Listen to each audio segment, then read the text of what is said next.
Hello ನಮಸ್ಕಾರ ಸ್ನೇಹಿತರೆ, ಎಲ್ಲರಿಗೂ ಸ್ವಾಗತ ನಿಮ್ಮ ನೆಚ್ಚಿನ ಯೂಟ್ಯೂಬ್ ಚಾನಲ್ ಸಿವಿಲ್ ಸರಾದಲ್ಲಿ. ಸೊ ನಾನು ಮುರ್ತುಜಾ ಖಾದ್ರಿ. ನೀವು ನೋಡ್ತಿರೋದೇನಪ್ಪ ಅಂತಂದರೆ PSI question paper discussion. Recently October 3 ನಡೆದ PSI ಕ್ವಶನ್ ಪೇಪರ್ PSI ಎಕ್ಸಾಮಿನ ಕ್ವಶನ್ ಪೇಪರನ್ನು ನಾವಿಲ್ಲಿ ಡಿಸ್ಕಸ್ ಮಾಡ್ತಿದ್ವಿ. ಸೊ ಇದು ಪಾರ್ಟ್ 2 ಆಗಿದೆ. ಈ ಕ್ವಶನ್ ಪೇಪರ್ ಡಿಸ್ಕಷನಿನ ಪಾರ್ಟ್ 2 ಇದು. ಸೊ ನೀವು ಇನ್ನು ನಮ್ಮ ಪಾರ್ಟ್ 1 ಆಗಿರುವ ಫಸ್ಟ್ 25 ಕ್ವಶನ್ಸ್ ಡಿಸ್ಕಷನನ್ನು ನೋಡಿಲ್ಲ ಅಂತಂದರೆ ಲಿಂಕ್ ನಾನು ಡಿಸ್ಕ್ರಿಪ್ಷನಲ್ಲಿ ಹಾಕಿರ್ತೀನಿ. ಆ ವಿಡಿಯೋನ ಮೊದಲು ನೋಡಿ, ಆಮೇಲೆ ಇದು ಪಾರ್ಟ್ 2 ವಿಡಿಯೋನ ನೀವು ಕಂಟಿನ್ಯೂ ಮಾಡ್ಕೊಳ್ಳಿ. ಸೊ ಈ ಕ್ವಶನ್ ಪೇಪರ್ ಡಿಸ್ಕಷನ್ ಯಾವ ಥರ ಇರುತ್ತೆ ಅಂತಂದರೆ, ನಾವಿಲ್ಲಿ ಎಲಿಮಿನೇಷನ್ ಟ್ರಿಕ್ಸ್ ಯಾವ ಥರ ಒಂದು ಕ್ವಶನನ್ನು ಸಾಲ್ವ್ ಮಾಡ್ಬೋದು, ಮತ್ತು ಅದ್ರ ಫ್ಯೂಚರ್ ರೆಫರೆನ್ಸ್ ಏನು ತೊಗೋಬೋದು, ಮತ್ತು ಮುಂದೆ ಬರುವ PSI ಎಕ್ಸಾಮ್ ಮತ್ತು ಇತರ ಎಕ್ಸಾಮ್ಗಳಿಗೆ ನೀವು ಯಾವ ಥರ ಪ್ರಿಪೇರ್ ಆಗ್ಬೋದು ಅಂತ ನಾವಿಲ್ಲಿ ಹೇಳ್ಕೊಡ್ತೀವಿ. ಸೊ ಇದೇ ರೀತಿ ಮುಂದೆ ಬರುವ KS, PSI, FD, SDA ಎಲ್ಲ ಕಾಂಪಿಟೇಟಿವ್ ಎಕ್ಸಾಮ್ಸ್ ರಿಲೇಟೆಡ್ ಇನ್ಫಾರ್ಮೇಷನ್ ನಾವಿಲ್ಲಿ ಶೇರ್ ಮಾಡ್ತೀವಿ. ಸೊ ನೀವು ನಮ್ಮ ಚಾನಲನ್ನು ಇನ್ನೂ ಸಬ್ಸ್ಕ್ರೈಬ್ ಮಾಡಿಲ್ಲ ಅಂದರೆ ಪ್ಲೀಸ್ ನಮ್ಮ ಚಾನಲನ್ನು ಸಬ್ಸ್ಕ್ರೈಬ್ ಮಾಡಿ ಮತ್ತು ಬೆಲ್ ಐಕನನ್ನು ಒತ್ತಿ. ಸೊ ಬನ್ನಿ, ಏನಂತಂದರೆ 26th ಕ್ವಶನ್, ನೆಕ್ಸ್ಟ್ ಕ್ವಶನನ್ನು ನಾವಿಲ್ಲಿ ನೋಡೋಣ. ಸೊ ನಮ್ಮ 26th ಕ್ವಶನ್ ಏನಪ್ಪ ಅಂತಂದರೆ, India's first Olympic gold medal in track and field events was in ಅಂತ ಪ್ರಶ್ನೆ. ಸೊ ಏನಪ್ಪ ಅಂತಂದರೆ, ಸುತ್ತುಪಥ ಓಟ ಮತ್ತು ಬಯಲು ಕ್ರೀಡೆ ಆಟಗಳಲ್ಲಿ ಭಾರತದ ಮೊದಲು ಸ್ವರ್ಣ ಪದಕವನ್ನು ಯಾವುದರಲ್ಲಿ ದೊರಕಿತು ಅಂತ ಪ್ರಶ್ನೆ. ಸೊ ಇದರಲ್ಲಿ ಆಪ್ಷನ್ಸ್ ಯಾವುದು? Hammer throw, discus throw, javelin throw, shot put. So ಇದು ಸಿಕ್ಕಾಪಟ್ಟೆ ನ್ಯೂಸಲ್ಲಿರುವ ಎಲ್ಲರಿಗೂ ಗೊತ್ತಿರುವಂಥದ್ದೇ. ಜಾವ್ಲಿನ್ ಥ್ರೋ ಅಲ್ಲಿ ನಾವು ಫಸ್ಟ್ ಟ್ರ್ಯಾಕ್ ಆ್ಯಂಡ್ ಫೀಲ್ಡ್ ಇವೆಂಟ್ಸಲ್ಲಿ ನಾವು ಗೋಲ್ಡ್ ಮೆಡಲ್ ಗೆದ್ವಿ. ಅದು ನೀರಜ್ ಚೋಪ್ರಾ ಅವರು ತಂದಿದ್ದು ಜಾವ್ಲಿನ್ ಥ್ರೋ ಅಲ್ಲಿ. ಇದು ನಮ್ಮ ಓವರಾಲ್ ಇಂಡಿಯಾಗೆ 2ನೇ ಗೋಲ್ಡ್ ಆಗಿದೆ. ಸೊ ನಮಗೆ ಫಸ್ಟ್ ಗೋಲ್ಡ್ ಮೆಡಲ್ ಬಂದಿದ್ದು ಅಭಿನವ್ ಬಿಂದ್ರಾ ಶೂಟಿಂಗಲ್ಲಿ ತಂದುಕೊಟ್ಟಿದ್ರು. ಸೊ ಆದರೆ ಫಸ್ಟ್ ಟ್ರ್ಯಾಕ್ ಆ್ಯಂಡ್ ಫೀಲ್ಡಲ್ಲಿ ಬಂದಿರೋದು ನೀರಜ್ ಚೋಪ್ರಾಯಿಂದ. ಸೊ ನೀವು ಎಲ್ಲ ಸ್ಪೋರ್ಟ್ಸ್ ರಿಲೇಟೆಡ್ ನ್ಯೂಸನ್ನು ನೀವು ಕರೆಕ್ಟಾಗಿ ನೋಡ್ಕೊಳ್ಳಿ. ಸೊ ನಾವು ಮೊದಲು ಡಿಸ್ಕಸ್ ಮಾಡಿದ್ವಿ ಏನೇನು ಫೋಕಸ್ ಮಾಡಬೇಕಂತ, ಅದ್ರ ಪ್ರಕಾರ ನೀವು ಓದಿ. ಸೊ ಇದು ಆಗಸ್ಟ್ ಕರೆಂಟ್ ಅಫೇರ್ಸಿಂದ ಬಂದಿರೋದು ಪ್ರಶ್ನೆ. ಸೊ ಬನ್ನಿ 27th ಕ್ವಶನಲ್ಲಿ ನೋಡೋಣ. ಸೊ ಏನಪ್ಪ ನಮ್ಮ 27ನೇ ಪ್ರಶ್ನೆ ಅಂತಂದರೆ, which of the following tribes are found in Andaman and Nicobar island ಅಂತ. ಅಂಡಮಾನ್ ಆ್ಯಂಡ್ ನಿಕೋಬಾರ್ ದ್ವೀಪದಲ್ಲಿ ಈ ಕೆಳಗಿನ ಯಾವ ಬುಡಕಟ್ಟುಗಳನ್ನು ನಾವು ಕಂಡುಬರ್ತವೆ ಅಥವಾ ಯಾವ ಬುಡಕಟ್ಟುಗಳು ಕಂಡುಬರುತ್ತವೆ ಅಂತ ಪ್ರಶ್ನೆ. ಸೊ ಏನಪ್ಪ ಇದರಲ್ಲಿ 4 ಟ್ರೈಬ್ಸನ್ನು ಕೊಟ್ಟಿದ್ದಾರೆ. ಯಾವ್ಯಾವವು? ಸೆಂಟಿನಲೀಸ್, ಉಳ್ಳಾಡಾನ್, ಜಾರಾವಾಜ್ ಮತ್ತು ಬಕ್ಕರ್ವಾಲ್ ಅಂತ. ಸೊ ಇದರಲ್ಲಿ 4 ಟ್ರೈಬ್ಸ್ಗಳಲ್ಲಿ ಯಾವುದು ಅಂಡಮಾನ್ ಆ್ಯಂಡ್ ನಿಕೋಬಾರಲ್ಲಿದೆ? ಸೊ ನೋಡಿ, ಇಲ್ಲಿ ಸಿಂಪಲ್ ಎಲಿಮಿನೇಷನ್ ಟ್ರಿಕ್ಸನ್ನು ನಾವಿಲ್ಲಿ ಯೂಸ್ ಮಾಡ್ಬೋದು. ಏನಪ್ಪ ಅಂತಂದರೆ, ನೀವು ನಾರ್ಮಲಿ ಎಲ್ಲ ಟ್ರೈಬ್ಸ್ ನೋಡ್ತಾ ಬಂದಾಗ ಬಕ್ಕರ್ವಾಲ್ಸ್ ಏನಿದೆ, ಇದು ನಾರ್ದರ್ನ್ ಟ್ರೈಬ್, ಜಮ್ಮು ಕಾಶ್ಮೀರಲ್ಲಿ ಸಿಕ್ಕಾಪಟ್ಟೆ ಫೇಮಸ್ ಆಗಿರೋದು. ಇವರೇನಪ್ಪ ಅಂತಂದರೆ ಕುರಿ ಮೇಯಿಸ್ತಾರೆ, ಅದಕ್ಕೆ ಇವರು ಸಿಕ್ಕಾಪಟ್ಟೆ ಫೇಮಸ್ ಆಗಿರೋರು ಬಕ್ಕರ್ವಾಲ್ಸ್. ಸೊ ಅದು ಒಂದು ನಿಮಗೆ ಗೊತ್ತಿತ್ತಂತಂದರೆ ನೀವು ಆಟೋಮೆಟಿಕ್ಲಿ B ಮತ್ತು D ಆಪ್ಷನನ್ನು ಇಲ್ಲಿ ಎಲಿಮಿನೇಟ್ ಮಾಡ್ಬೋದು. ಉಳಿದಿರೋದು 50-50, 1 and 3 ಮತ್ತು 1, 2, 3. ಸೊ ಇಲ್ಲಿ ನೋಡಿರಬೇಕು ಉಳ್ಳಾಡಾನ್ ಅಂತ ಬಂದಿದೆ. ಸೊ ಉಳ್ಳಾಡಾನ್ ಟ್ರೈಬು ಮತ್ತು ಸೆಂಟಿನಲೀಸ್, ಜಾರಾವಾಜ್. ಸೊ ನೀವು ಸ್ವಲ್ಪ ಟ್ರೈಬ್ಸ್ ಯಾವ್ಯಾವ ಅಂತ ಗೊತ್ತಿದ್ದ ತಕ್ಷಣ ಸೆಂಟಿನಲೀಸ್ ಮತ್ತು ಜಾರಾವಾಜ್ ಅಂತೂ ಇರಲೇಬೇಕು, ಅದೊಂದು ಫಿಕ್ಸ್ ಆಯಿತು. ಉಳ್ಳಾಡಾನ್ ಮೇಲೆ ರಿಸ್ಕ್ ತೊಗೊಂಡು ನೀವು ಹೊಡಿಬೋದು. ಸೊ ಉಳ್ಳಾಡಾನ್ ಏನಪ್ಪ ಅಂತಂದರೆ ಇಡುಕಿಯಲ್ಲಿ ಕಂಡುಬರುವಂಥ ಕೇರಳದ ಟ್ರೈಬು. ಸೊ ಕೇರಳದು ಇಡುಕಿಯಲ್ಲಿ ಬರುವಂಥ ಉಳ್ಳಾಡನ್ನು ಟ್ರೈಬು. ಸೊ ಅದಕ್ಕೆ ಸೆಂಟಿನಲೀಸ್ ಮತ್ತು ಜಾರಾವಾಜ್ ಏನಿದೆ ಇದು ಅಂಡಮಾನ್ ನಿಕೋಬಾರಲ್ಲಿ ಬರುತ್ತೆ. ಓವರಾಲ್ ಅಂಡಮಾನ್ ನಿಕೋಬಾರಲ್ಲಿ 6 ಟ್ರೈಬ್ಸ್ ಬರ್ತವೆ. ಅಂಡಮಾನ್ ಟ್ರೈಬ್ಸ್ ಯಾವ್ಯಾವು ಅಂತಂದರೆ ಇಲ್ಲಿ ತೋರಿಸಿದ್ದೀನಿ ನೋಡಿ. ಏನಪ್ಪ ಅಂತಂದರೆ ಸೆಂಟಿನಲೀಸ್, ಜಾರಾವಾಜ್, ಒಂಗೇಸ್ ಮತ್ತು ಅಂಡಮಾನೀಸ್ ಅಂತ. ಅದೇ ನಿಕೋಬಾರಲ್ಲಿ ಶಾಂಪೇನ್ಸ್ ಮತ್ತು ನಿಕೋಬಾರೀಸ್ ಅಂತ ಬರುತ್ತೆ.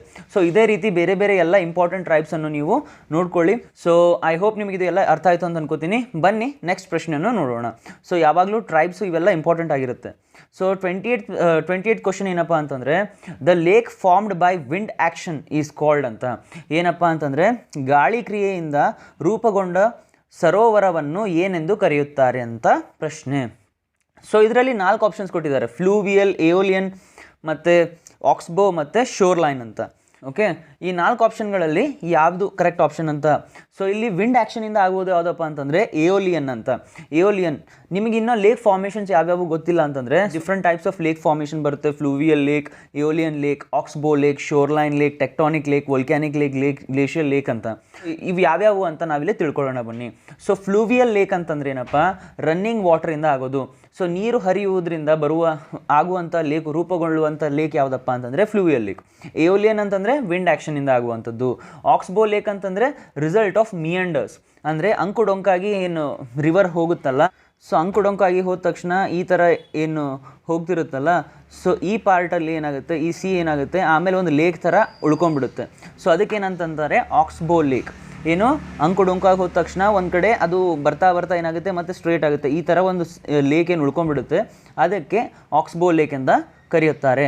ಸೊ ಅದೇ ರೀತಿ ಆಪ್ಷನ್ ಡಿ ಏನಪ್ಪ ಅಂತಂದರೆ ಶೋರ್ಲೈನ್ ಲೇಕ್. ಶೋರ್ಲೈನ್ ಲೇಕ್ ಅಂತಂದ್ರೇನು, ಲಾಂಗ್ ಶೋರ್ ಡ್ರಿಫ್ಟ್ ಅಥವಾ ಬ್ಯಾರಿಯರ್ ಸ್ಪ್ಯಾಟ್ ಸ್ಪಿಟ್ಟಿಂದ ಆಗಿರುವಂಥದ್ದು.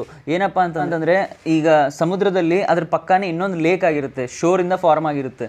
ಅದು ಅದರದೊಂದು ಸಿಂಪಲ್ ಎಕ್ಸಾಂಪಲ್ ಏನಂತಂದರೆ ಮಂಗಳೂರು ಡಿಸ್ಟ್ರಿಕ್ಕಲ್ಲಿ ಕಂಡು ಬರುತ್ತೆ ನಿಮಗೆ ಒಂದು ಶೋರ್ಲೈನ್ ಲೇಕ್.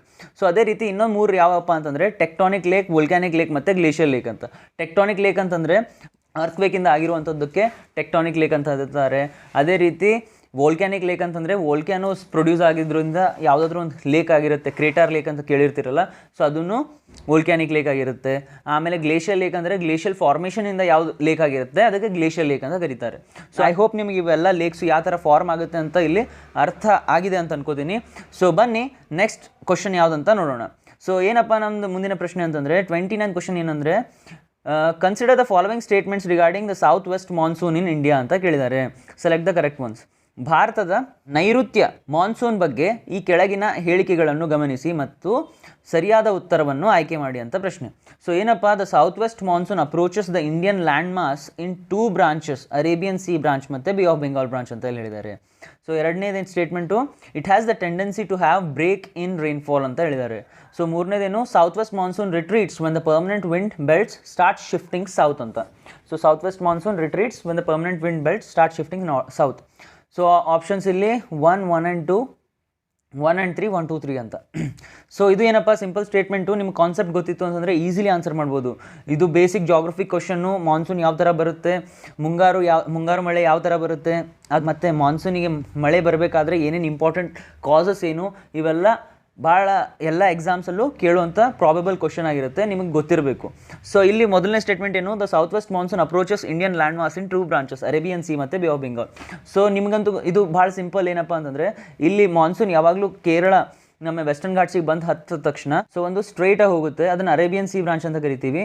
ಇನ್ನೊಂದು ಏನಪ್ಪ ಅಂತಂದರೆ ರೈಟಿಗೆ ತಿರುಗುತ್ತೆ, ಸೊ ಅದನ್ನು ಬೇ ಆಫ್ ಬೆಂಗಾಲ್ ಬ್ರಾಂಚ್ ಅಂತ ಕರಿತೀವಿ. ಅದಕ್ಕೆ ಒಂದನೇ ಸ್ಟೇಟ್ಮೆಂಟ್ ಕರೆಕ್ಟ್ ಆಗುತ್ತೆ. ಎರಡನೇ ಸ್ಟೇಟ್ಮೆಂಟ್ ಏನಪ್ಪ ಅಂತಂದರೆ it has the tendency to have breaks in rainfall ಅಂತ.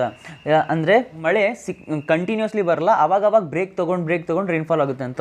ಸೊ ಇದು ನಿಜವಾಗ್ಲೂ ಕರೆಕ್ಟ್ ಆಗಿರೋ ಆಪ್ಷನ್. ಯಾಕಪ್ಪ ಅಂತಂದರೆ ನೀವು ನೋಡಿರ್ತೀರ ITCZ ಏನಿದೆ, ITCZ inter tropical conversion zone ಅನ್ನೋದು ಒಂದೇನು ಜೆಟ್ ಸ್ಟ್ರೀಮ್ ಥರ ಇರುತ್ತಲ್ಲ, ಸೊ ಅದು ಮೇಲೆ ಕೆಳಗಡೆ ಹೋಗ್ತಾ ಹೋಗುತ್ತೆ. ಯಾವಾಗ ಟ್ರಾಪಿಕ್ ಆಫ್ ಕ್ಯಾನ್ಸರ್ ಮೇಲೆ ಸನ್ಲೈಟ್ ಬಿದ್ದ ತಕ್ಷಣ ಅದು ಮೇಲ್ಗಡೆ ಹೋಗುತ್ತೆ, ಅದೇ ರೀತಿ ಅದು ತೆಳಗೆ ಬಂದ ತಕ್ಷಣ ನಮ್ಗೆ ಬ್ರೇಕ್ಸ್ ಆಗ್ತಿರ್ತವೆ. ಪ್ರತಿ 15 ದಿವಸಕ್ಕೆ 10 ದಿವಸಕ್ಕೆ ಮಾನ್ಸೂನಲ್ಲಿ ಬ್ರೇಕ್ಸ್ ಕಂಡುಬರುತ್ತೆ. ಅದಕ್ಕೆ it have the tendency of breaks ಅಂತ. ಇದು ಮಳೆಯಲ್ಲಿ ವಿರಾಮಗಳನ್ನು ಹೊಂದಿರುವಂಥ ಪ್ರವೃತ್ತಿಯನ್ನು ಹೊಂದಿರುತ್ತದೆ. ಸೊ ಮೂರನೇ ಸ್ಟೇಟ್ಮೆಂಟ್ ಏನಪ್ಪ ಅಂತಂದರೆ south west monsoon retreats when the permanent wind belt start shifting ಅಂತ. ಮೂರನೇ ಸ್ಟೇಟ್ಮೆಂಟ್ ಏನಪ್ಪ ಅಂತಂದರೆ ರಿಟ್ರೀಟಿಂಗ್ ಮಾನ್ಸೂನ್ ಅಂತ ನೋಡಿರ್ತೀರಿ, ಹಿಂಗಾರು ಮಳೆ.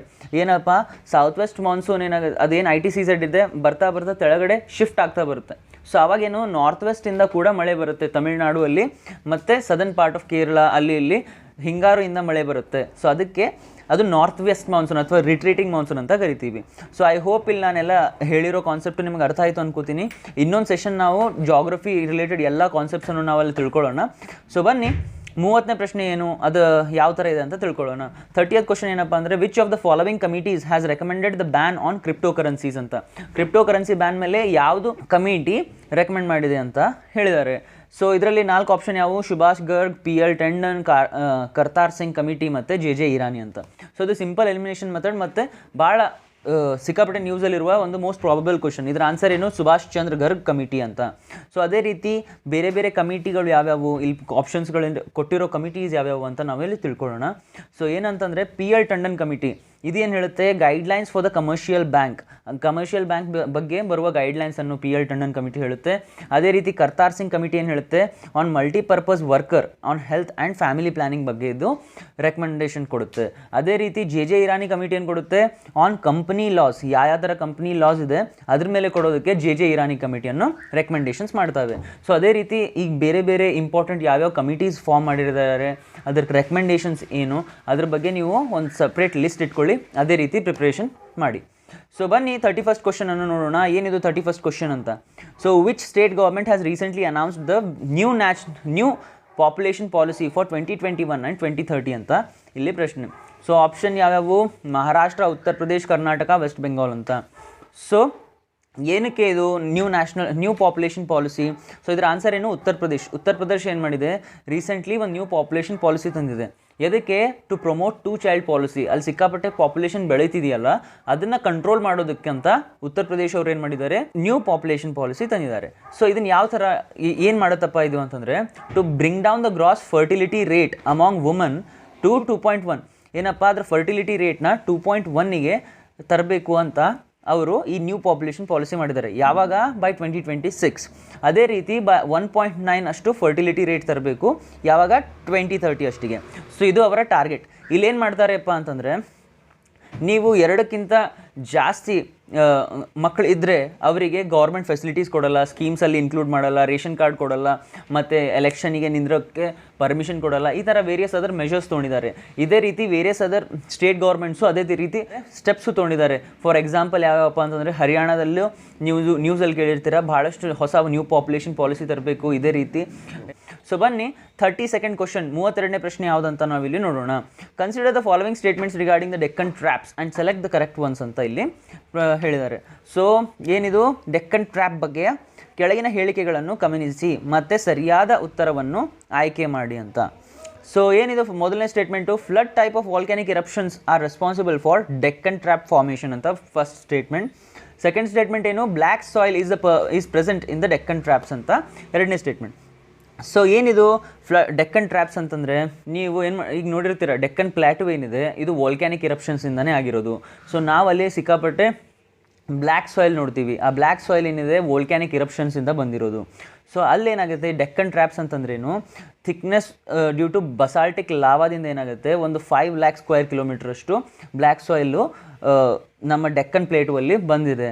ಸೊ ಅದು ಏನಿದೆ ಈ ಡೆಕ್ಕನ್ ಟ್ರ್ಯಾಪ್ಸ್ ಅಂದರೆ, ನಾನ್ ಯೂನಿಫಾರ್ಮ್ ಥಿಕ್ನೆಸ್ ಇರುತ್ತೆ. ಏನಪ್ಪ, ಈ ಬ್ಲ್ಯಾಕ್ ಸಾಯಿಲು ಎಲ್ಲ ಕಡೆ ಸ್ಪ್ರೆಡ್ ಆಗಿರುತ್ತಲ್ಲ, ಅದು ನಾನ್ ಯೂನಿಫಾರ್ಮ್ ಥಿಕ್ನೆಸ್ಸು, ಅಲ್ಲಲ್ಲಿ ವೇರಿಂಗ್ ಡೆಪ್ತ್ ಆಗಿರುತ್ತೆ.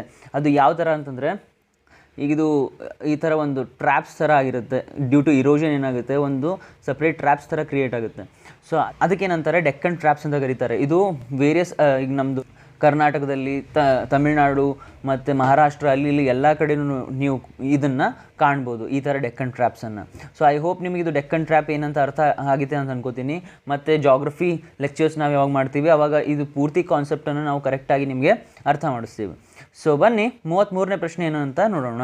So consider the following statements regarding the ಭಾರತೀಯ ಪ್ರಾಕೃತಿಕ ಕೃಷಿ ಪದ್ಧತಿ ಅಂತ.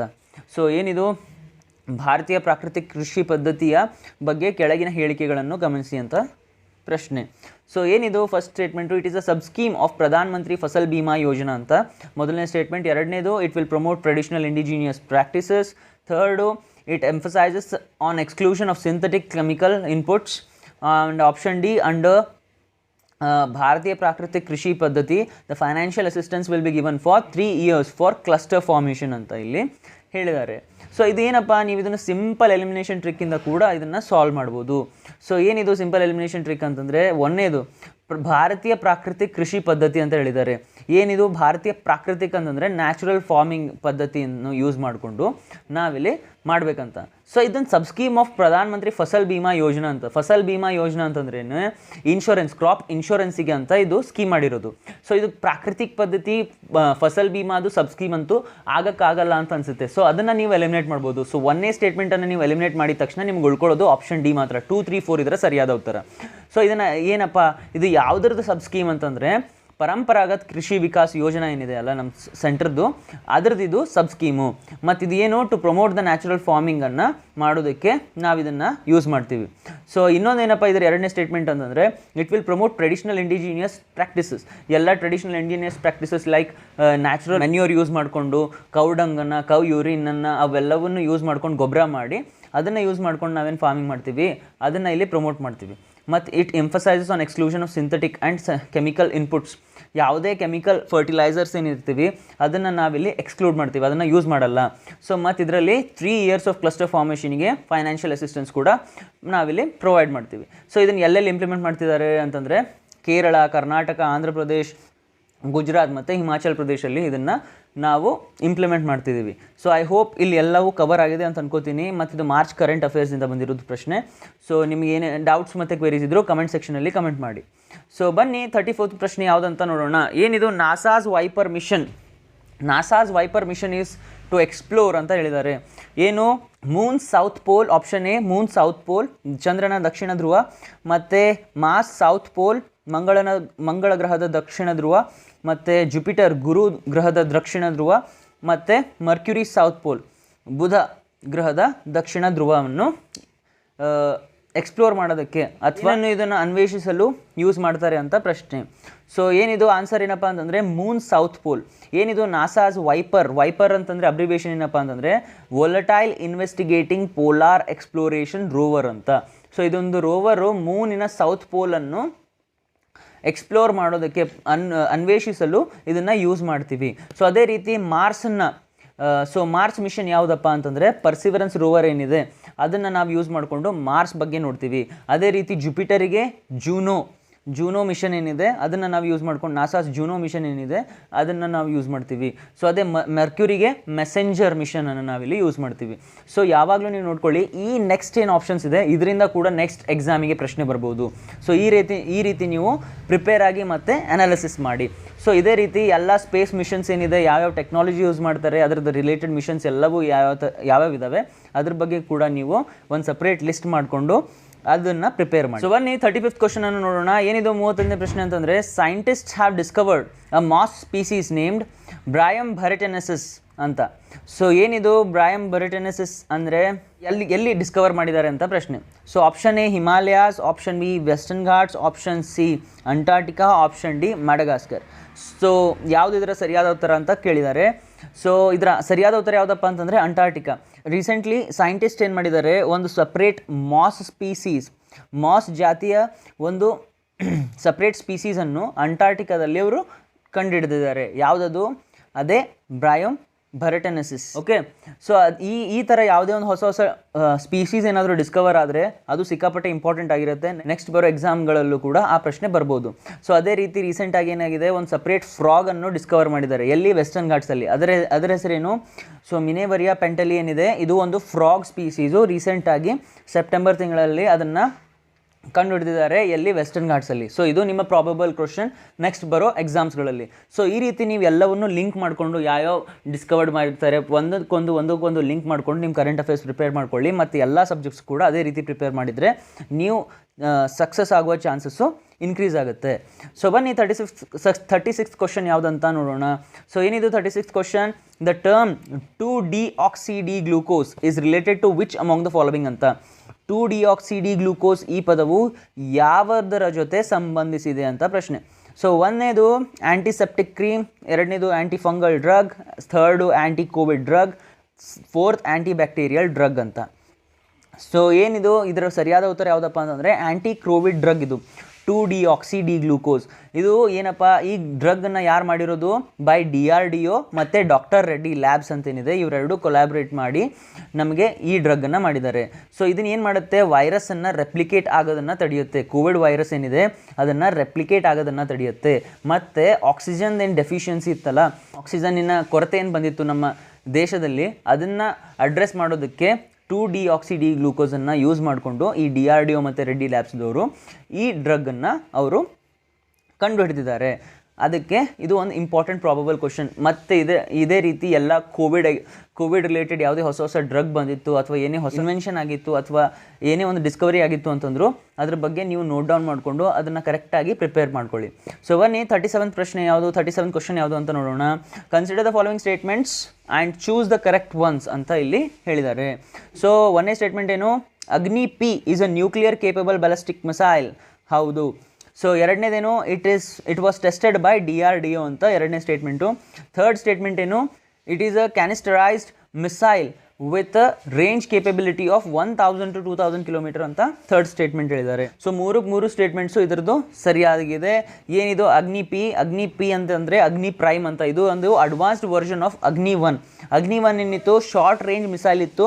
ಅದು 700 to 800 ಕಿಲೋಮೀಟರ್ ಇತ್ತು. ಅದನ್ನು ನ್ಯೂಕ್ಲಿಯರ್ ಕೇಪಬಿಲಿಟೀಸನ್ನು ಇನ್ಕ್ಲೂಡ್ ಮಾಡಿಕೊಂಡು ಅದನ್ನು 1000 to 2000 ಕಿಲೋಮೀಟರ್ ಅಷ್ಟು ರೇಂಜಿಗೆ ನಾವಿಲ್ಲಿ ಅದನ್ನು ಅಡ್ವಾನ್ಸ್ಡ್ ವರ್ಷನನ್ನು ಮಾಡಿದ್ದೀವಿ. ಸೊ ಇದನ್ನು ಯಾರು ಮಾಡ್ತಾರೆ, ಇದನ್ನು ಟೆಸ್ಟ್ ಮಾಡಿರೋದು DRDO. ಸೊ ನಾವಿಲ್ಲಿ ಇನ್ನೊಂದು ಏನು ತಿಳ್ಕೊಬೋದು, short range missile, medium range missile, long range missile ಅಂತ ಯಾವ ಥರ ಡಿವೈಡ್ ಆಗಿದೆ. ಶಾರ್ಟ್ ರೇಂಜ್ ಅಂತಂದರೆ ಲೆಸ್ ದೆನ್ 1000 ಕಿಲೋಮೀಟರ್ಸ್ಗಿಂತ ಕಡಿಮೆ ಇದ್ದರೆ ಅದಕ್ಕೆ ಶಾರ್ಟ್ ರೇಂಜ್ ಅಂತಾರೆ. ಮೀಡಿಯಂ ರೇಂಜ್ ಅಂದರೆ 1000 to 3000 ಕಿಲೋಮೀಟರ್ಸ್ ಅಷ್ಟು ರೇಂಜ್ ಇದ್ದರೆ ಅದನ್ನು ಮೀಡಿಯಂ ರೇಂಜ್ ಅಂತಾರೆ. ಲಾಂಗ್ ರೇಂಜ್ ಅಂತಂದರೆ ಮೋರ್ ದೆನ್ 3000 ಕಿಲೋಮೀಟರ್ಸ್ ಏನಿದೆ ಅದನ್ನು ಲಾಂಗ್ ರೇಂಜ್ ಮಿಸೈಲ್ ಅಂತ ಕರೀತಾರೆ. ಸೊ ನಮ್ಮ ದೇಶದಲ್ಲಿ ಯಾವ್ಯಾವ ಶಾರ್ಟ್ ರೇಂಜ್ ಮಿಸೈಲ್, ಯಾವ್ಯಾವ ಮೀಡಿಯಂ ರೇಂಜ್ ಮಿಸೈಲ್, ಯಾವ್ಯಾವ ಲಾಂಗ್ ರೇಂಜ್ ಮಿಸೈಲ್ ಅಂತ ನೀವು ಅದನ್ನು ಲಿಸ್ಟ್ ಔಟ್ ಮಾಡಿಕೊಂಡು ನೆಕ್ಸ್ಟ್ ಬರೋ ಎಕ್ಸಾಮ್ಗಳಿಗೆ ನೀವು ಅದನ್ನು ಪ್ರಿಪೇರ್ ಮಾಡ್ಕೊಳ್ಳಿ. ಸೊ ಇದರಿಂದ ಏನಾಗುತ್ತೆ, ನಿಮ್ಮ chances of getting the correct answers increase ಆಗುತ್ತೆ. ಸೊ ಐ ಹೋಪ್ ನಿಮಗಿದು ಅರ್ಥ ಆಯಿತು, ಏನಿದು ಅಗ್ನಿ-ಪಿ ಮತ್ತು ಅದರ ರಿಲೇಟೆಡ್ ಕಾನ್ಸೆಪ್ಟ್ ಅಂತ. ಸೊ ಬನ್ನಿ 38th ಕ್ವಶನ್ ಯಾವುದಂತ ನೋಡೋಣ. ಏನಪ್ಪ ಇದು 38th ಕ್ವಶನ್ ಅಂತಂದರೆ ಜೂನ್ ಕರೆಂಟ್ ಅಫೇರ್ಸ್ ಅಂತ ಬಂದಿತ್ತು ಅಂತ. ಏನಿದು, which among the following are recently selected for Fukuoka prize. ಏನಿದು, ಫುಕೋಕಾ ಪ್ರಶಸ್ತಿಗೆ ಈ ಕೆಳಗಿನವುಗಳಲ್ಲಿ ಯಾರನ್ನು ಆಯ್ಕೆ ಮಾಡಿದ್ದಾರೆ ಅಂತ ಪ್ರಶ್ನೆ. So option A P Sainath, option B UR Ananthamurthy, option C Saina Nehwal ಮತ್ತು option D none of the above ಅಂತ ಇಲ್ಲಿ ಪ್ರಶ್ನೆ. ಸೊ ಏನಿದು ಫುಕೋಕಾ ಪ್ರೈಸ್ ಅಂತಂದರೆ ಇದನ್ನು ಯಾರು, ಇದರ ಸರಿಯಾದ ಉತ್ತರ ಯಾವುದಪ್ಪ ಅಂತಂದರೆ ಪಿ ಸಾಯಿನಾಥ್ ಅವರಿಗೆ ಈ ಫುಕೋಕಾ ಪ್ರೈಸ್ ಬಂದಿತ್ತು. ಏನಕ್ಕೆ ಅಂತಂದರೆ for is writings and commentaries on the rural India and promote civil cooperation ಅಂತ. ಸೊ ಅವರ ಬರವಣಿಗೆ ಮತ್ತು ಅವರ ಕಮೆಂಟ್ರಿಗಳಿಗೆ ಆನ್ ರೂರಲ್ ಇಂಡಿಯಾ, ಸೊ ನಮ್ಮ ಗ್ರಾಮೀಣ ಭಾರತದ ಬಗ್ಗೆ ಅವರು ಏನೇ ಬರಿತಿದ್ರಲ್ಲ ಅದ್ರ ಬಗ್ಗೆ, ಮತ್ತು and to promote civil cooperation ಬಗ್ಗೆ ಅವರು ಏನು ಹೇಳ್ತಿದ್ರು ಅದ್ರ ಸಲುವಾಗಿ ಫುಕೋಕಾ ಪ್ರೈಸ್ ಬಂದಿದೆ. ಸೊ ಫುಕೋಕಾ ಪ್ರೈಸ್ ಏನಿದು, Fukuoka prize to preserve Asian culture ಅಂತ, ಏನೇ ಏಷ್ಯನ್ ಕಲ್ಚರನ್ನು ಕೊಡೋದಕ್ಕೆ ಈ ಫುಕೋಕಾ ಪ್ರೈಸ್. ಫುಕೋಕಾ ಎಲ್ಲಿ ಬರುತ್ತೆ, ಜಾಪಾನಿನ ಒಂದು ಸ್ಥಳ, ಅಲ್ಲಿಂದ ಈ ಫುಕೋಕಾ ಅನ್ನೋ ಪದ ಬಂದಿದೆ. ಅವರು ಏನು ಮಾಡ್ತಾರೆ, ಫುಕೋಕಾ ಪ್ರೈಸ್ ಕೊಡ್ತಾರೆ to preserve Asian culture. So ಬನ್ನಿ 39th ಕ್ವಶನ್ ಅನ್ನು ಯಾವುದಂತ ನೋಡೋಣ. Which among the following has received the Jnanpith award ಅಂತ ಕೇಳಿದ್ದಾರೆ. ಸೊ ಇಲ್ಲಿ ಆಪ್ಷನ್ಸ್ ಕೊಟ್ಟಿರೋದ್ರಲ್ಲಿ K Shivaram Karanth, B Masti Venkatesh Iyengar, so C UR Ananthamurthy, statement ಯಾವುದಪ್ಪ ಅಂತಂದರೆ ಗಿರೀಶ್ ಕಾರ್ನಾಡ್, 5th ಚಂದ್ರಶೇಖರ್ ಕಂಬಾರ್ ಅಂತ. ಸೊ ಇದರ ಸರಿಯಾದ ಉತ್ತರ ಅಂತಂದರೆ ಯಾವುದು, 5 ಜನರಿಗೆ ಏನು ಜ್ಞಾನಪೀಠ ಪ್ರಶಸ್ತಿ ಸಿಕ್ಕಿದೆ. ಸೊ ಏನಿದು ಜ್ಞಾನಪೀಠ ಪ್ರಶಸ್ತಿ ಅಂತಂದರೆ it is the highest Indian literary award. So ಇದು ಯಾವಾಗ 1961ನಲ್ಲಿ ಈ ಅವಾರ್ಡ್ ಕೊಡಬೇಕಂತ ಡಿಸೈಡ್ ಆಯಿತು. 1965 ಫಸ್ಟ್ ಅವಾರ್ಡ್ ಕೊಟ್ಟರು. ನಮ್ಮ ಕರ್ನಾಟಕದಿಂದ ಫಸ್ಟ್ ಅವಾರ್ಡ್ ಸಿಕ್ಕಿದ್ದು ಕುವೆಂಪು ಅವರಿಗೆ, ಅದು 1968 ಸಿಕ್ಕಿತ್ತು. ಈ ಎಲ್ಲ ಫ್ಯಾಕ್ಟ್ಸು ನಿಮಗೆ ಗೊತ್ತಿರಬೇಕು, ಇವೆಲ್ಲವೂ ನೀವು ನೋಟ್ ಮಾಡ್ಕೊಳ್ಳಿ. ಸೊ ಮತ್ತು ನಮ್ಮ ಕರ್ನಾಟಕದಲ್ಲಿ 8 ಜನರಿಗೆ ಏನಪ್ಪ ಈ ಜ್ಞಾನಪೀಠ ಪ್ರಶಸ್ತಿ ಸಿಕ್ಕಿದೆ. ಈ 5 ಜನ ಬಿಟ್ಟು ಮತ್ತೆ 3 ಯಾರು ಅಂತಂದರೆ, ಸೊ 6ನೇದವರು ಕುವೆಂಪು, ಮತ್ತು 7ನೇದು ದ.ರಾ ಬೇಂದ್ರೆ ಮತ್ತು VK ಗೋಕಾಕ್ ಅಂತ ಈ 8 ಜನಕ್ಕೆ ಜ್ಞಾನಪೀಠ ಪ್ರಶಸ್ತಿ ಸಿಕ್ಕಿದೆ. ಸೊ ಈ ರೀತಿ ನೀವು ಲಿಸ್ಟ್ ಔಟ್ ಮಾಡಿಕೊಂಡ್ರೆ ಎಲ್ಲವನ್ನು ಅಡ್ರೆಸ್ ಮಾಡ್ಬೋದು. ಸೊ ಬನ್ನಿ 40th ಕ್ವಶನನ್ನು ನೋಡೋಣ. ಏನಿದು 40th ಕ್ವಶನ್ ಅಂತಂದರೆ the central vigilance commission CBC ಏನಿದೆ, it submits the report to, ಯಾರಿಗೆ ರಿಪೋರ್ಟನ್ನು ಸಬ್ಮಿಟ್ ಮಾಡುತ್ತೆ ಅಂತ ಪ್ರಶ್ನೆ. ಸೊ 1ನೇದು president of India, B prime minister of India, C speaker of Lok Sabha, D parliament ಅಂತ. ಸೊ ಏನಿದು ಆಪ್ಷನ್, ಇದರ ಸರಿಯಾದ ಉತ್ತರ ಯಾವುದಂತಂದರೆ ಪ್ರೆಸಿಡೆಂಟ್ ಇದರ ಸರಿಯಾದ ಉತ್ತರ. ಸೊ ಏನಿದು CBC ಅಂತಂದರೆ ಇದು ಒಂದು ಅಟಾನಮಸ್ ಬಾಡಿ ಆಗಿದೆ. ಸೊ ಅಟಾನಮಸ್ ಬಾಡಿ ಆಗಿದೆ ಮತ್ತು ಇದನ್ನು ಯಾರು ಅಪಾಯಿಂಟ್ ಮಾಡ್ತಾರೆ, CBC ಚೇರ್ಮನನ್ನು ಅದನ್ನು ಅಪಾಯಿಂಟ್ ಮಾಡೋದು ಪ್ರೆಸಿಡೆಂಟ್, ಇದು ಗೊತ್ತಿರಬೇಕು. ಮತ್ತು CBC ಬಂದಿರೋದು ಸಂತನಾಮ್ ಕಮಿಟಿ ರೆಕಮೆಂಡೇಷನಿಂದ ಈ ಸೆಂಟ್ರಲ್ ವಿಜಿಲೆನ್ಸ್ ಕಮಿಷನ್ ಬಂದಿದೆ. ಸೊ ಈ ಕಮಿಟಿಯನ್ನು ಹೆಡ್ ಮಾಡೋದು ಯಾರು, ಈ ಅಪಾಯಿಂಟ್ಮೆಂಟ್ ಕಮಿಟಿಯಲ್ಲಿ ಹೆಡ್ ಮಾಡೋದು ಪ್ರೆಸಿಡೆಂಟ್. ಇದನ್ನು ಯಾರ್ಯಾರು ಈ ಕಮಿಟಿಯಲ್ಲಿ ಯಾರ್ಯಾರು ಇರ್ತಾರೆ ಸೆಲೆಕ್ಷನ್ ಕಮಿಟಿಯಲ್ಲಿ ಅಂತಂದರೆ ಪ್ರೈಮ್ ಮಿನಿಸ್ಟರ್ ಇರ್ತಾರೆ, ಹೋಮ್ ಮಿನಿಸ್ಟರ್ ಇರ್ತಾರೆ, ಮತ್ತು leader of opposition party of the Lok Sabha. So ಇವರು ಎಲ್ಲರೂ ಸೇರಿ ಒಂದು ಕಮಿಟಿ ಮಾಡಿ ಅಪಾಯಿಂಟ್ಮೆಂಟ್ ಮಾಡೋಕ್ಕೆ ಚೇರ್ಮನಿಗೆ. ಸೊ ಅದನ್ನು ಅಪಾಯಿಂಟ್ಮೆಂಟ್ ಮಾಡೋರು ಪ್ರೆಸಿಡೆಂಟ್. ಸೊ ಇದನ್ನು ನಿಮಗೆ ಗೊತ್ತಿರಬೇಕು. ಸೊ ಐ ಹೋಪ್ ಇದು ಎಲ್ಲ ಅರ್ಥ ಆಯಿತು ಅಂತ ಅನ್ಕೋತೀನಿ. ಸೊ ಬನ್ನಿ 41ನೇ ಪ್ರಶ್ನೆ ಏನಂತ ನೋಡೋಣ. ಸೊ ಏನಿದು 41ನೇ ಪ್ರಶ್ನೆ ಅಂತಂದರೆ ದ ಬ್ಯಾಲ್ಫೋರ್ ಡಿಕ್ಲರೇಷನ್ ರಿಲೇಟ್ಸ್ ಟು ಅಂತ ಕ್ವಶನ್. ಸೊ ಈ ಬ್ಯಾಲ್ಫೋರ್ ಡಿಕ್ಲರೇಷನ್ ಏನಿದೆ ಇದು ಯಾವುದಕ್ಕೆ ಸಂಬಂಧಪಟ್ಟಿದ್ದು ಅಂತ. ಸೊ ಇದು ಪ್ಯಾಲೆಸ್ಟೀನಿಗೆ ಸಂಬಂಧಪಟ್ಟಿದ್ದು, ಇದರ ಸರಿಯಾದ ಉತ್ತರ. ಸೊ ಬ್ಯಾಲ್ಫೋರ್ ಡಿಕ್ಲರೇಷನ್, ಬ್ಯಾಲ್ಫೋರ್ ಯಾರಪ್ಪ ಅಂತಂದರೆ ಒಂದು ಬ್ರಿಟಿಷ್ ಪ್ರೈಮ್ ಮಿನಿಸ್ಟರ್ ಆಗಿದ್ದರು. ಸೊ ಅವರೇನು ಇಸ್ರೇಲ್ ಪ್ಯಾಲೆಸ್ಟೈನ್ ಇಶ್ಯೂ ಏನಿತ್ತಲ್ಲ, ಆ ಇಸ್ರೇಲ್ ಪ್ಯಾಲೆಸ್ಟೈನ್ ಇಶ್ಯೂ ಅನ್ನು ಅಡ್ರೆಸ್ ಮಾಡೋದಕ್ಕೆ ಅದನ್ನು ಡಿವೈಡ್ ಮಾಡಿದ್ರಲ್ಲ, ಆ ಡಿಕ್ಲರೇಷನಿಗೆ ಬ್ಯಾಲ್ಫೋರ್ ಡಿಕ್ಲರೇಷನ್ ಅಂತಾರೆ. ಸೊ ಮತ್ತು ಇದೇ ರೀತಿ ವೇರಿಯಸ್ ಅದರ್ ಡಿಕ್ಲರೇಷನ್ಸ್ ಏನೇನು ಬರ್ತವೆ, ಯಾವ್ಯಾವ ಡಿಕ್ಲರೇಷನ್ ತೊಗೊಂಡಿದ್ದಾರೆ ಅವೆಲ್ಲವೂ ನಿಮಗೆ ಎಕ್ಸಾಮಿಗೆ ಇಂಪಾರ್ಟೆಂಟ್ ಆಗಿರುತ್ತೆ. ಸೊ ಅದೇ ರೀತಿ ರೀಸೆಂಟಾಗಿ ಇನ್ನೊಂದು ಡಿಕ್ಲರೇಷನ್ ಆಗಿತ್ತು, ಅಬ್ರಾಮ್ ಡಿಕ್ಲರೇಷನ್. ಅದು ಇಸ್ರೇಲ್ ಮತ್ತು UAE ಜೊತೆ ಆಗಿರೋದು. ಇದು ಒಂದು ಸಿಕ್ಕಾಪಟ್ಟೆ ಇಂಪಾರ್ಟೆಂಟ್ ಪ್ರಾಬಬಲ್ ಕ್ವಶನ್ ಆಗಿರುತ್ತೆ ಮುಂಬರುವ ಎಕ್ಸಾಮ್ಗಳಲ್ಲಿ. Abraham accord is related to Israel and UAE, United Arab Emirates ಅಂತ. ಸೊ ಏನಿದು ಇಸ್ರೇಲ್ ಜೊತೆ ಸಂಬಂಧವನ್ನು ಇಂಪ್ರೂವ್ ಮಾಡಿರುವಂಥ 3ನೇ ಮುಸ್ಲಿಂ ದೇಶ ಆಗಿದೆ. ಮೊದಲು ಯಾವ್ಯಾರು? ಈಜಿಪ್ಟ್ ಮತ್ತು ಜಾರ್ಡನ್. ಇದು 3ನೇದು UAE. ಸೊ ಓಕೆ, ಇದು ಒಂದು ಇಂಪಾರ್ಟೆಂಟ್ ಪ್ರಾಬಬಲ್ ಕ್ವಶನ್ ಆಗಿರುತ್ತೆ. ಸೊ ಬನ್ನಿ 42nd ಕ್ವಶನನ್ನು ನೋಡೋಣ. The missions DaVinci plus and Veritas are ಅಂತ ಕೇಳಿದ್ದಾರೆ. ಸೊ ಇದು ಏನಿದು ಡಾವಿಂಚಿ ಮತ್ತು ವೆರಿಟಾಸ್, ಇದು ಯಾವುದಕ್ಕೆ ಸಂಬಂಧಪಟ್ಟಿದ್ದು ಅಂತಂದರೆ ಇದು ಶುಕ್ರ ಗ್ರಹ ವೀನಸ್ಸಿಗೆ ಸಂಬಂಧಪಟ್ಟಿದ್ದು. ಏನಿದು ಡ್ರಾವಿಡಿ ಮತ್ತು Veritas? It is a robotic mission to Venus. ಏನಿದು ಅಟ್ಮಾಸ್ಫಿಯರ್ ಮತ್ತು ಅದರ ಜಿಯೋಲಾಜಿಕಲ್ ಫೀಚರ್ಸ್ ಏನಿದೆ ಅದನ್ನು ನೀವು ಅನಲೈಸ್ ಮಾಡೋದಕ್ಕೆ ಈ ಡಾವಿಂಚಿ ಮತ್ತು ವೆರಿಟಾಸನ್ನು ನಾವು ರೋಬೋಟಿಕ್ ಮಿಷನನ್ನು ಯೂಸ್ ಮಾಡ್ತೀವಿ. ಸೊ ಇದು ಲಾಂಚ್ ಆಗೋದು 28 ಮತ್ತು 2028 2030 ಆವಾಗ ಇದು ಲಾಂಚ್ ಆಗುತ್ತೆ. So important mission. ಇದೇ ರೀತಿ ಯಾವುದೇ ಇಂಪಾರ್ಟೆಂಟ್ ಮಿಷನ್ಸು ರಿಗಾರ್ಡಿಂಗ್ ಸ್ಪೇಸಸ್ಸು ಅವೆಲ್ಲವೂ ನೀವು ಲಿಸ್ಟ್ ಔಟ್ ಮಾಡ್ಕೊಳ್ಳಿ. ಸೊ ಬನ್ನಿ 43rd ಕ್ವಶನನ್ನು ನೋಡೋಣ. ಇದು ಏನಪ್ಪ ಅಂತಂದರೆ the oil zapper technology for bio remediation of oil spills are developed by ಅಂತ ಕ್ವಶನ್. ಸೊ ಇದರಲ್ಲಿ ಆಪ್ಷನ್ಸ್ ಯಾವುವು? DRDO, ICAR, ಟೆರಿ ಮತ್ತು ಬಾರ್ಕ್ ಅಂತ. ಸೊ ಏನಿದು ಆಯಿಲ್ ಝ್ಯಾಪರ್ ಟೆಕ್ನಾಲಜಿ ಅಂತಂದರೆ, ಆಯಿಲ್ ಝ್ಯಾಪರ್ ಟೆಕ್ನಾಲಜಿ ಇದು ಒಂದು ಬ್ಯಾಕ್ಟೀರಿಯಾನು, ಬಯೋ ರೆಮಿಡಿಯೇಷನ್ ಟೆಕ್ನಾಲಜಿ, ಬ್ಯಾಕ್ಟೀರಿಯಾನು ಯೂಸ್ ಮಾಡಿಕೊಂಡು ಏನೇ ಆಯಿಲ್ ಸಮುದ್ರದಲ್ಲಿ ಪೊಲ್ಯೂಟ್ ಆಗಿ ಬಿದ್ದಿರುತ್ತಲ್ಲ, ಸೊ ಅದನ್ನು ತೆಗೆಯೋದಕ್ಕೆ ಬ್ಯಾಕ್ಟೀರಿಯಾ ಯೂಸ್ ಮಾಡ್ತಾರೆ. ಆ ಬಯೋ ರೆಮಿಡಿಯೇಷನ್ ಟೆಕ್ನಿಕ್, ಬ್ಯಾಕ್ಟೀರಿಯಾನು ಯೂಸ್ ಮಾಡಿಕೊಂಡು ಆಯಿಲ್ ಏನು ಬಿದ್ದಿರುತ್ತೆ ಸಮುದ್ರದ ಮೇಲೆ ಅದನ್ನು ತೆಗೆಯುವಂಥ ಒಂದು ಟೆಕ್ನಾಲಜಿ. ಇದು ಯಾವಾಗ ಬಂದಿರೋದು? ಟೆರಿಯನ್ನು ಯೂಸ್ ಮಾಡ್ಕೊಂಡು ಆಯಿಲ್ ಝ್ಯಾಪರ್ ಟೆಕ್ನಾಲಜಿ ಯಾವಾಗ ಬಂದಿತ್ತಪ್ಪ ಅಂತಂದರೆ, ಮುಂಬೈಯಲ್ಲಿ 2010 ಏನಾಗಿತ್ತು, ಬಿಗ್ಗೆಸ್ಟ್ ಆಯಿಲ್ ಆಕ್ಸಿಡೆಂಟ್ ಆಗಿತ್ತು, ಆಯಿಲ್ ಸ್ಪಿಲ್ ಆಗಿತ್ತು. ಆವಾಗ ಏನು ಮಾಡಿದ್ದು, ಟೆರಿ ಈ ಟೆಕ್ನಾಲಜಿನ ಯೂಸ್ ಮಾಡಿಕೊಂಡು, ಈ ಬ್ಯಾಕ್ಟೀರಿಯಾನ ಯೂಸ್ ಮಾಡಿಕೊಂಡು ಎಲ್ಲ ಆಯಿಲನ್ನು ತೆಗೆದಿತ್ತು. ಸೊ ಅದಕ್ಕೆ ಇದೊಂದು ಇಂಪಾರ್ಟೆಂಟ್ ಟೆಕ್ನಾಲಜಿ ಆಗಿರುತ್ತೆ, ಇದನ್ನು ನೀವು ಗೊತ್ತಿರಬೇಕು. ಇದೇ ರೀತಿ various other oil zapper technology ಅವೆಲ್ಲವನ್ನು ನೀವು ಇಲ್ಲಿ ಲಿಸ್ಟ್ ಔಟ್ ಮಾಡ್ಕೊಳ್ಳಿ. ಸೊ ಈ ರೀತಿ ರೀಸೆಂಟಾಗಿ ಮಾರಿಷಿಯಸ್ಸಲ್ಲಿ ಕೂಡ ಇದೇ ರೀತಿ ಒಂದು ಆಯಿಲ್ ಸ್ಪಿಲ್ ಆಗಿತ್ತು, ಆಯಿಲ್ ಆಕ್ಸಿಡೆಂಟ್ ಆಗಿತ್ತು. ಅದಕ್ಕೆ ಇದು ಒಂದು ಆ ಕನೆಕ್ಷನ್ ಇಟ್ಕೊಂಡು ಇದು ಒಂದು ಕ್ವಶನ್ ಬಂದಿರ್ಬೋದು ಅಂತ ನನಗೆ ಅನಿಸುತ್ತೆ. ಸೊ ಬನ್ನಿ 44ನೇ ಪ್ರಶ್ನೆ ಏನಂತ ನೋಡೋಣ. ಏನಿದು 44th ಕ್ವಶನ್ ಅಂತಂದರೆ, the migration of magnetic poles over the earth surface through geologic time is called ಅಂತ ಕ್ವಶನ್. ಸೊ ಭೌಗೋಳಿಕ ಸಮಯದ ಮೂಲಕ ಭೂಮಿಯ ಮೇಲ್ಮೈ ಮೇಲೆ ಕಾಂತೀಯ ಧ್ರುವಗಳು ವಲಸೆಯನ್ನು ಏನೆಂದು ಕರೆಯುತ್ತಾರೆ ಅಂತ. ಸೊ ಏನಿದು the migration of the magnetic poles over the earth surface through geologic time is called polar wandering ಅಂತ ಕರೀತಾರೆ. ಓಕೆ, ಇದೇ ರೀತಿ ಸೆಲೆಸ್ಟಿಯಲ್ ಪೋಲ್ ಅಂದರೆ ಏನು? ಸೆಲೆಸ್ಟಿಯಲ್ ಪೋಲ್ ಅಂತಂದರೆ ನಮ್ಮ ಅರ್ತ್ ಇದೆ, ಅದರ ನಾರ್ತ್ ಪೋಲ್ ಸೌತ್ ಪೋಲ್ ಮೇಲ್ಗಡೆ ಏನಿರುತ್ತೆ ಅದು ಸೆಲೆಸ್ಟಿಯಲ್ ಪೋಲ್ ಅಂತ ಕರೀತಾರೆ, ಅದರ ನಾರ್ತ್ ಪೋಲ್ ಸೌತ್ ಪೋಲ್. ಅದೇ ಒರೋರಾ ಪೊಲಾರಿಸ್ ಅಂತಂದ್ರೇನು? Lights in the night sky of polar latitude. ಪೋಲಾರಲ್ಲಿ ನೀವು ನೋಡಿದ ತಕ್ಷಣ ಅವಾಗ ಏನಾಗುತ್ತೆ, ಒಂದು ಡಿಫ್ರೆಂಟ್ ಕಲರ್ ಲೈಟ್ಸ್ ಬರುತ್ತೆ ಪೋಲಾರಲ್ಲಿ ರಾತ್ರಿ ಹೊತ್ತಲ್ಲಿ, ಅದಕ್ಕೆ ಒರೋರಾ ಪೊಲಾರಿಸ್ ಅಂತ ಕರೀತಾರೆ. ಸೊ ಅದೇ ಆಕ್ಸಿಯಲ್ ರೊಟೇಷನ್ ಅಂತಂದರೆ ಒಂದು ಆಕ್ಸಿಸ್ ಮೇಲೆ ಒಂದು ಅರ್ತ್ ರೊಟೇಟ್ ಆಗಿರುತ್ತಲ್ಲ, ಅದು ರೊಟೇಷನ್ಗೆ ಆಕ್ಸಿಯಲ್ ರೊಟೇಷನ್ ಅಂತ ಕರೀತಾರೆ. ಸೊ ಇವೆಲ್ಲ ಸ್ಟೇಟ್ಮೆಂಟ್ಸು ನಿಮಗೆ ಗೊತ್ತಿರಬೇಕು, ಇದ್ರ ಮೇಲೆ ಪ್ರಶ್ನೆ ಮುಂದಿನ ಎಕ್ಸಾಮ್ಸ್ಗಳಲ್ಲೂ ಕೂಡ ಬರ್ಬೋದು. ಸೊ ಬನ್ನಿ 45th ಕ್ವಶನ್ ಅನ್ನು ನೋಡೋಣ.